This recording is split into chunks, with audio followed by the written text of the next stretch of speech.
జీతాలు పోనీ ఉద్యోగ భద్రత ఉంటుందా అంటే అది లేదు. ఉంటుందో ఊడుతుందో తెలియని వృత్తికి కనీసం ఆదివారం కూడా సెలవు ఉండదు. ఇన్ని సేవలు చేసినా వచ్చే జీతంతో కడుపు నిండదు. ఆదిలాబాద్ జిల్లాలో కస్తూర్బా పాఠశాల ఉపాధ్యాయుల కష్టాలపై హెచ్ఎంటీవీ స్పెషల్ స్టోరీ.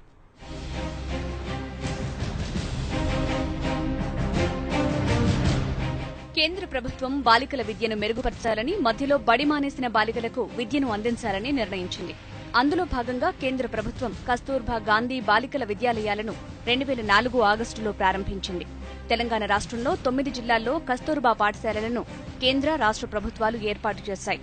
ఇందులో భాగంగా ఆదిలాబాద్ జిల్లాలో 52 కస్తూర్బా గాంధీ విద్యాలయాలను ప్రభుత్వం స్థాపించింది.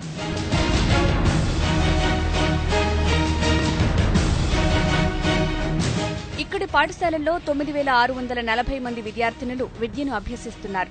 వీరికి బోధన చేయడానికి నైపుణ్యం ఉన్న బీఈడీ శిక్షణ చేసిన వారిని కాంట్రాక్ట్ రెగ్యులర్ టీచర్లు సీఆర్టీలుగా 416 మందిని సర్కారు నియమించింది.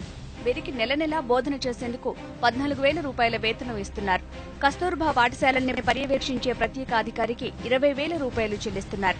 అయితే ఈ వేతనాలు 3 నెలలకోసారి వస్తాయి. దీంతో వీరంతా తీవ్ర ఇబ్బందులు పడుతున్నారు. నా పేరు డి అనురాధ.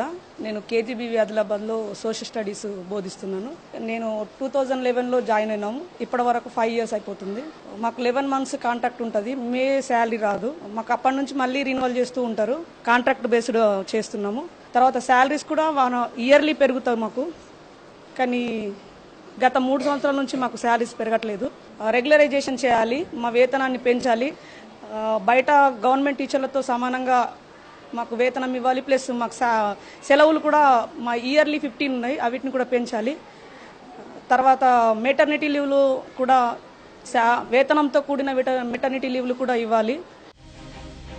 ఇక సీఆర్టీలకు ఆదివారం కూడా సెలవు ఉండదు. ఏడాదిలో కేవలం 15 రోజులు మాత్రమే సెలవు దినాలు ఉండటంతో వీళ్లంతా తీవ్ర పని ఒత్తిడికి గురవుతున్నారు.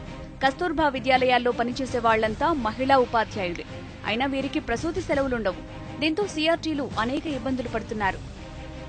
అసలు శాలరీసే పెంచక ఇంత గడ్డు పరిస్థితులలో సీఆర్టీలో మేము అందరం కూడా ఇట్లా విధులు నిర్వహించాల్సి వస్తుంది. రెగ్యులర్ టీచర్స్ కంటే కూడా మేము ఇక్కడ నైట్ డ్యూటీస్ అండ్ పండగ డ్యూటీలు, సండే కూడా ప్రతి సీఆర్టీ కూడా ఖచ్చితంగా ఇక్కడ డ్యూటీ నిర్వహించడం అనేది జరుగుతుంది. ఇక్కడ అన్ని సౌకర్యాలు బాగున్నాయి.